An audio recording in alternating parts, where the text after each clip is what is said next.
nimechoka, nitakuwa nimeshapitia maumivu makali, nitaishi kwa majuto mengi. Asifiwe sana. Karibuni siku ya leo tukaweze kujifunza neno la Mungu.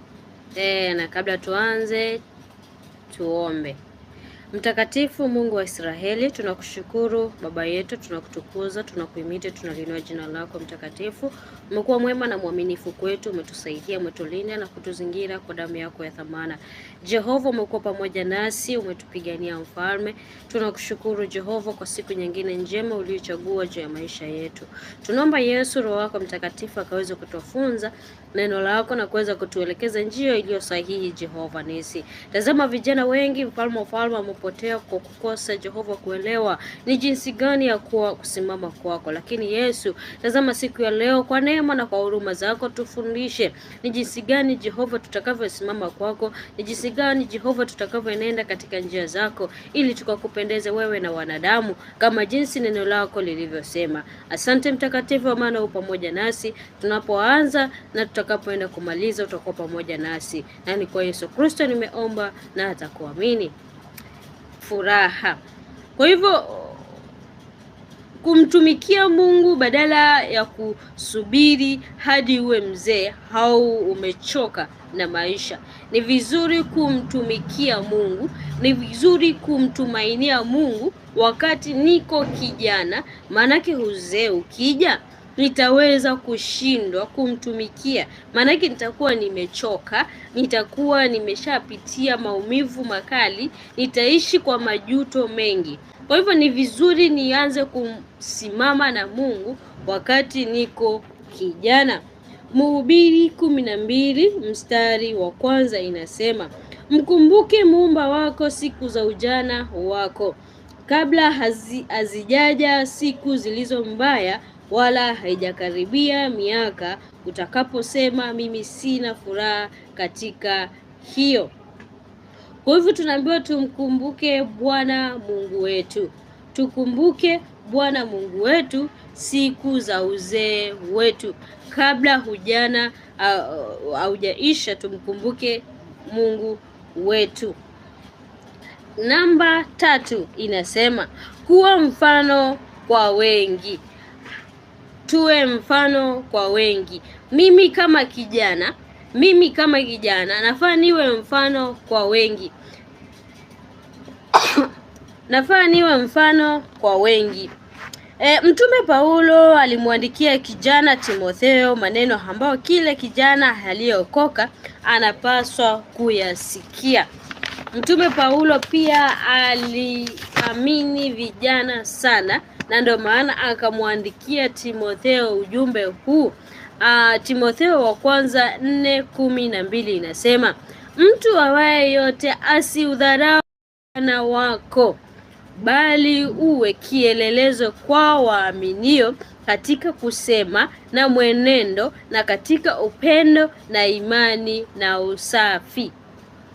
Kwa hivyo Paulo alikuwa akimweleza alituma ujumbe kwa Timotheo akimwambia mtu yoyote asidharau ujana wangu.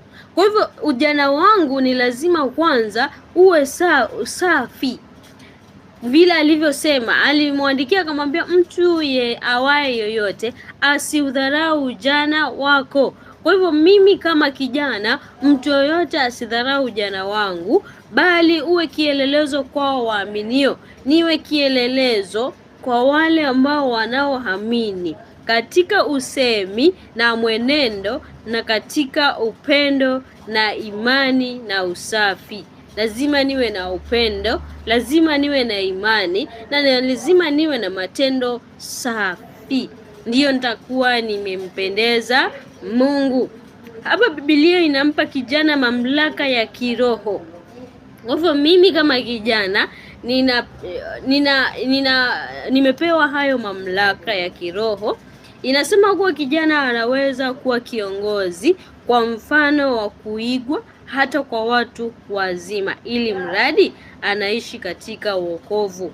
Kwa hivyo mimi kama kijana nina haki ya kusimama na kuongoza na kutoa mwelekeo ulio sahihi hata na watu wazima kufuata au kunisikiza, ili mradi naishi katika wokovu. Kama kweli naishi katika wokovu, nitasimama na kuweza kuzungumza maisha yangu yaliyo safi.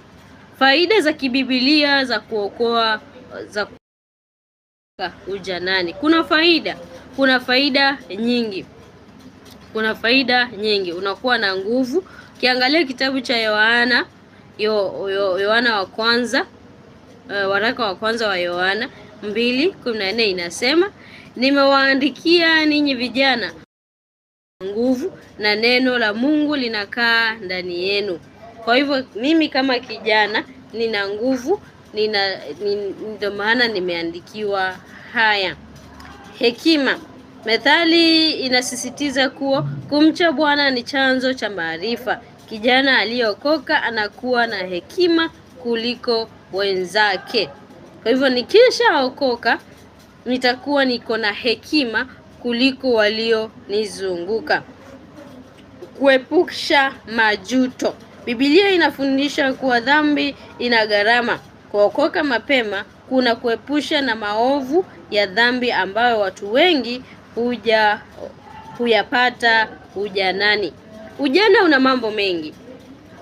mambo mengi, na kuepuka dhambi zingine ni vizuri kuokoka ukiwa bado ni kijana, manake utaweza kuepuka majuto mengi ambayo yatakutokea wakati wa ujana wako.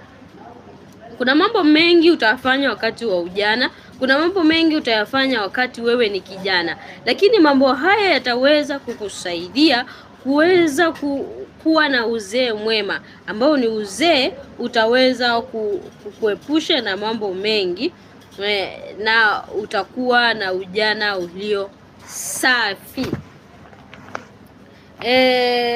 Topic inasema, je, Biblia inakataza vijana kufurahi maishani? Hapana. Jibu ni hapana. Biblia haikatazi kijana kufurahi ujana wake. Biblia inaruhusu tufurahi. Kama kijana nina haki ya kufurahi, nina haki ya kuwa na uhuru wangu kama kijana. Haijanifunga. Wengi wanachukulia kwamba ujana kijana akiokoka ni kama mzigo. Kijana akiokoka ni kama amefungwa, lakini sio kifungo, bali ni uhuru wangu mwenyewe, kwa sababu nitafanya ninachokitaka, sitafanya ninachokiona. Nitafanya kile ambacho kitakuwa na faida kwa maisha yangu. Kwa hivyo kijana ana uhuru wa kufurahi. Kijana anaruhusiwa kufurahi. Kijana anaruhusiwa kufanya jambo ambalo litamfurahisha mwenyewe. Huenda kwa sherehe, haimaanishi ukiwa kijana basi usiende kusherekea na wenzako. Haimaanishi ukiwa kijana basi usiambatane na vijana wenzako. Haimaanishi hivyo. Kijana ana haki ya kufurahi. Kijana ana haki ya kuwa na furaha siku zote. Kwa hivyo ukiwa kijana, ukiwa na nguvu, unafaa umtumikie Mungu. Tukasome kitabu cha Mhubiri 11 mstari inasema, wewe kijana ufurahie ujana wako, na moyo wako ukuchangamshe siku za ujana wako. Ukaziendee njia za moyo wako na katika maono ya macho yako, lakini ya kwamba kwa ajili ya hayo yote Mungu atakuletea hukumuni. Kwa hivyo unapokuwa kijana ni haki kufurahi. Tunaruhusiwa kufurahi, tunaruhusiwa kuwa na furaha, kuenda kujivinjari, kujibamba, sherehe za harusi, sherehe zote za kuzaliwa nini, lakini uangalie usiweze kutenda dhambi katika hiyo furaha.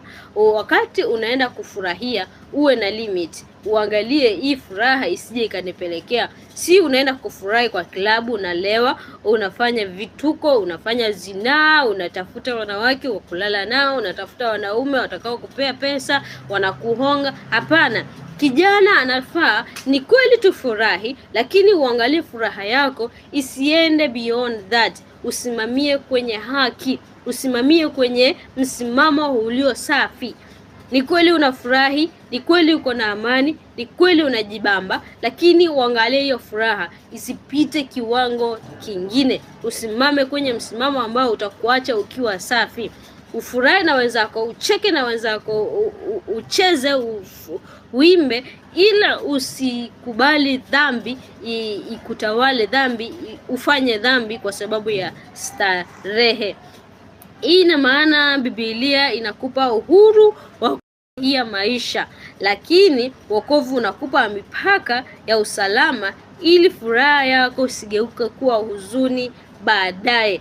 Kwa hivyo kijana, unaruhusiwa kufurahi, lakini wokovu unakupa mipaka. Kuna vitu ambavyo hufai kuvifanya, kuna vitu ambavyo hufai kuvitenda, kuna vitu ambavyo hufai kuenenda kwazo. Inakupa mipaka. Wokovu unakusaidia, unakupa usalama na inakufanya usije kujutia ama usije kuwa na huzuni baadaye.